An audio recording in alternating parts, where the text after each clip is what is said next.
we have the guru perhaps on the outside, but we have the guru on the inside, which is probably the most important part of all this. A very special full moon, a full moon celebration of the guru. I'd share some stories about teachers, my teachers, and people who've been pivotal on my path. The guru being the teacher, or the thing that stood out to me so much when I first started was the remover of darkness.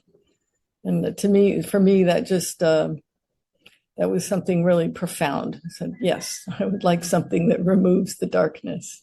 What we like to think about is that we have the guru perhaps on the outside, but we have the guru on the inside, which is probably the most important part of all this.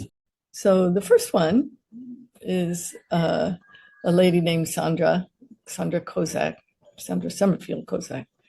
And I came to Sandra at a point where I had been studying yoga and I started studying Ayurveda and that. And so what she did was she helped me to see how it all comes together and why it matters so much to have the practices as a part of life.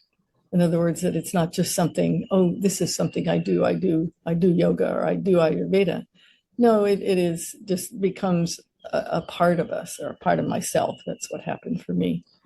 And the other thing too is it was at a time after I'd been teaching for a while, just a couple of years, few years, that kind of at this point where you start to think you know a lot. And she was very good at showing me that I knew nothing. And that if I would stay in that place of knowing nothing, that I could see everything, and to recognize how important it is that we be willing to let go of the identity that we hang on to. She's just a magnificent yogini, yeah. And so she taught me a great deal about energy and the body and how all that is related, and how it's related to the physical. And then another is David Frawley. And at the time that I started Ayurveda in the United States, there wasn't a whole lot of anything available except there's a handful of people that started doing workshops and telling people about it. And so David is like an encyclopedia, we say. He has so much information, not just in Ayurveda, of course, and so I had the privilege of being around when he was developing that very first course about Ayurveda. When he would talk, I would pass out. The information was so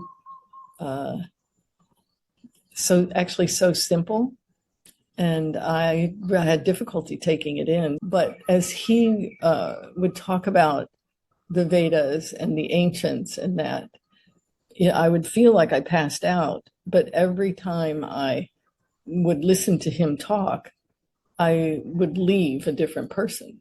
He helped me greatly to let go of beliefs about myself, beliefs about life. I'd been raised in a scientific environment, so I was quite linear in my thinking. And so it assisted me to be able to look at life in a holistic manner. So another then is Pattabhi Jois. He started what people call Ashtanga yoga today. Although prior to that, Ashtanga yoga was just considered the 8 limbs of yoga. The thing that I learned from him was so tremendous was about the transmission of energy, because he didn't speak English much. And at the time that I was going to him, it was in his home, and we had a small room, and there would be 12 people in the room. So when you've finished your time, most people would leave, and I'd go sit on the steps I could look down into the room and watch him. When I started sitting on the steps and just sitting there and observing, I started to see the transmission that was happening, the exchange of energy. And that was something, again, I don't know how to explain it except just that. But it changed me. Another is a man named John Fulton, who taught me about intuitive energy practice, for those of you familiar with it. And I think that, and if I think about what I learned from him so much, was about practice. You just have to practice. You do it, and then you do it again, and then you do it again. And when you keep doing it again, then things change, assuming you're doing it wholeheartedly. And so he taught me about practice. And because I speak about this moment with him. It was pretty early on. And to me, he looked like he could handle everything. And actually, the truth was he could handle everything. He had that knowing. And so he said, you know, the only difference between you and I is that you lose your space, meaning you get stuck on something, and it might be 3 hours or 3 days or 3 years or a lifetime. And he said, the only difference between you and I is that I'll get my space back in like that.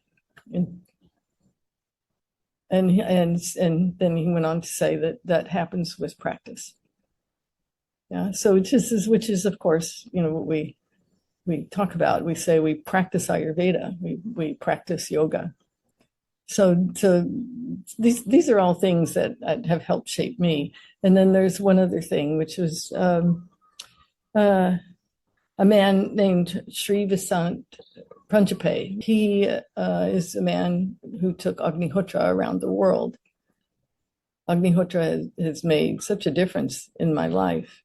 And I would suggest that if you're interested at all to check it out, because it's a profound Vedic practice. It's very simple. It's just acknowledging the sunrise and the sunset with a fire ceremony that's done in a specific pot and in a specific way. And it's very simple. But what happens at that moment, so what it does is it tunes us in to the exchange of energy that happens and how important and profound that energy is for us, the energy of Surya, sun. And how profound it is when that energy is withdrawn at the end of the day. Notice we say the end of the day. And the thing is that, you know, one of the things that goes on these days that's not great is too much going on at night, right? We're too active in ways that makes it difficult for us to stay balanced.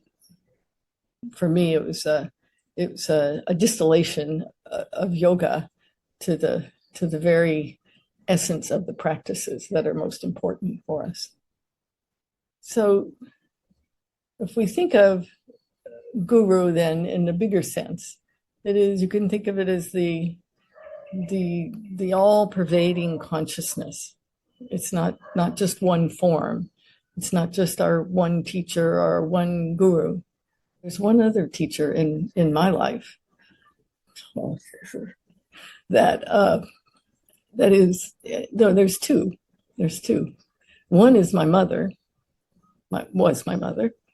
Yeah, because mother, no matter whether you like her or not, is a teacher. And this is something that's talked about quite a bit in Ayurveda, in the old texts and so forth.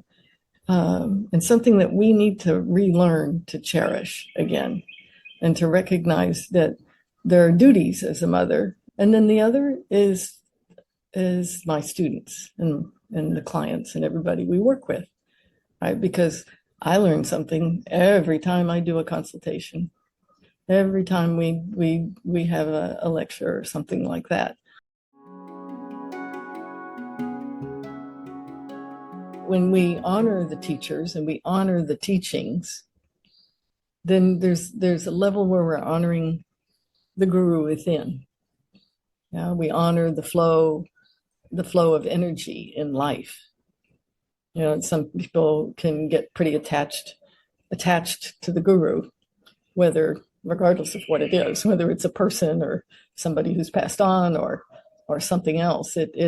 But all of it is just for us to recognize that we can if we allow ourselves to have ongoing peace and discover the stillness within us, then we discover the Guru within.